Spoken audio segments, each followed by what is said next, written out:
Hi folks, it's Tom Garrity here at psychsafety.com, and this is just a short video about the principles of human and organizational performance, also called HOP. And this is from it's from a book by Todd Conklin called The 5 Principles of Human Performance, and these are. So human organizational performance is really just a collection of good ideas. It's a collection of good ideas and good, useful principles all around the idea, all around the concept of safety and performance, and including psychological safety. And what I find interesting about these ideas and these concepts is that they're very closely related to basically everything we do at psychsafety.com. So I'm gonna lay out the 5 principles and then just dive into each one a little bit. So the 5 principles are: people make mistakes, context drives behaviour, learning is vital, blame fixes nothing, and how we respond matters. Understanding human and organizational performance is essential to psychological safety. These principles tie into a culture where people can thrive, innovate, and be resilient. So we're going to cover these principles now. So principle 1: people make mistakes. Human error is normal. Mistakes are inevitable. Mistakes are part of who we are as people. Mistakes are part of the natural world. Things go wrong. Things will always go wrong. Local rationality is key to this as well. People's actions make sense to them at the time, given their information, their knowledge, their goals, the pressures they face, and the distractions that they're under. Human error shouldn't be treated as a flaw of a person. It should be treated as a window into the system that we work within.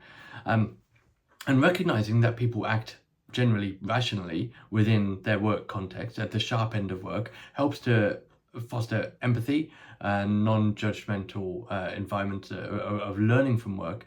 And this encourages open dialogue, learning from mistakes, reporting mistakes in the first place, and of course if we don't report them, we can't learn from them, and fundamentally allows us to learn better from these mistakes that we make. So another principle: blame adds no value, blame fixes nothing. Assigning blame prevents people from speaking up and stifles learning. But a core point here: assigning blame prevents people speaking up next time something happens. They've already spoken up about the thing that went wrong. Assigning blame prevents the people subject to that blame and people who witness that blame speaking up next time, and it stifles, inhibits that the learning from things that go wrong, which is so powerful and so critical for safety. This is also kind of related to the normalization of deviance, where deviations from what is accepted good or normal can become accepted. Now, blame culture makes addressing those deviations harder because people fear the punishment for doing so.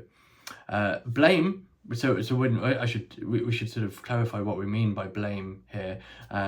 Blame for us, how we consider blame is accountability without context. It's punishment for mistakes, and blame fundamentally is a barrier to understanding the true factors that drive outcomes. A blame-free culture, or at least a blame-aware culture, promotes better honesty, allows teams to acknowledge and discuss mistakes and deviance, and encourages openness, which is so much related to psychological safety. It is psychological safety fundamentally.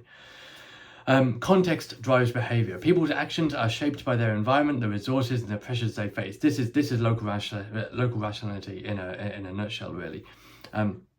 This means that we focus on the situational and environmental factors that contributed to an outcome, both a success and a failure, depending on what we're looking at, rather than looking at individual failures. Rather than saying just try harder, pay more attention, be more careful, then we look at the system. We look at the system, the ergonomics, the human factors, and incentives and other things that are driving behaviour. Because by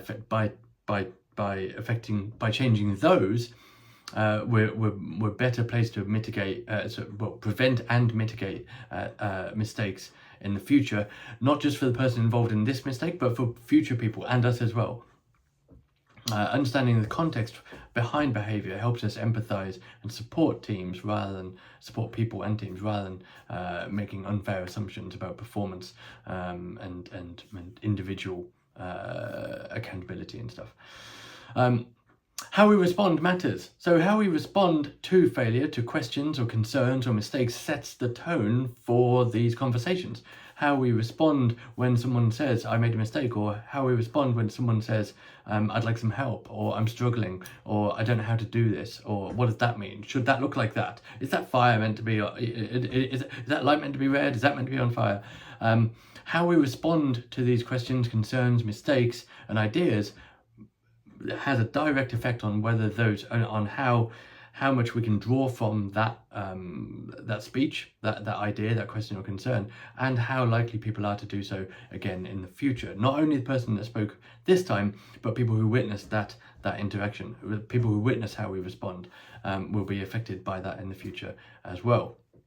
So the way we, particularly leaders, the way we and leaders respond shapes how safe people feel to speak up next time.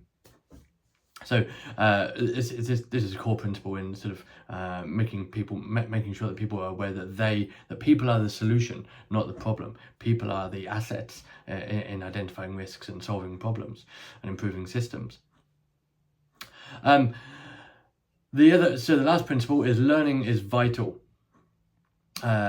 Learning is an intentional practice. We very rarely passively learn from things going wrong, or certainly things going well.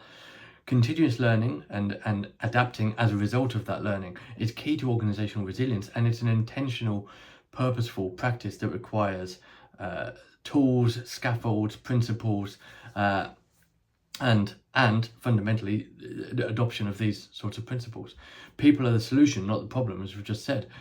Engaging people and teams in learning, creating learning teams, and so learning teams are a practice in HOP, and we'll look at other practices and things like that in HOP in future videos and articles. So yeah, learning is vital. Without learning, we're just going to keep making the same mistakes over and over again. We're not going to continuously improve.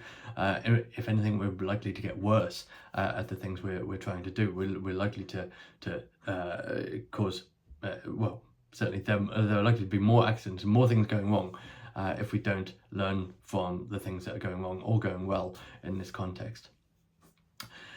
But psychological safety is foundational to learning. We cannot learn. We cannot create environments where it is possible to learn without fostering psychological safety. The higher the psychological safety in the space, the better positioned we are to learn, and learning is vital for improvement. So these are the 5 principles of HOP. People make mistakes, context drives behaviour, learning is vital, and blame fixes nothing. How we respond matters. These are foundational to, so these are the 5 principles of human and organisational performance. We've got loads of articles on HOP and related concepts over at psychsafety.com, and you can dive into other things we've raised in this video as well, things like normalisation of deviance and local rationality principle, and how to learn from mistakes and successes and things. So head over to psychsafety.com, dive into all that stuff, get the newsletter, sign up to the newsletter, sign up to meetups and lean coffees, and download the resources and the toolkits, get involved in online workshops, sign up to the community and get involved there, and do all the other stuff. And also, if you'd like to, please like this video, please subscribe to our channel, and get in touch. Email tom@psychsafety.com and suggest topics for future videos, or just ask me a question about this one. So thank you folks, hope that was useful, and see you next time.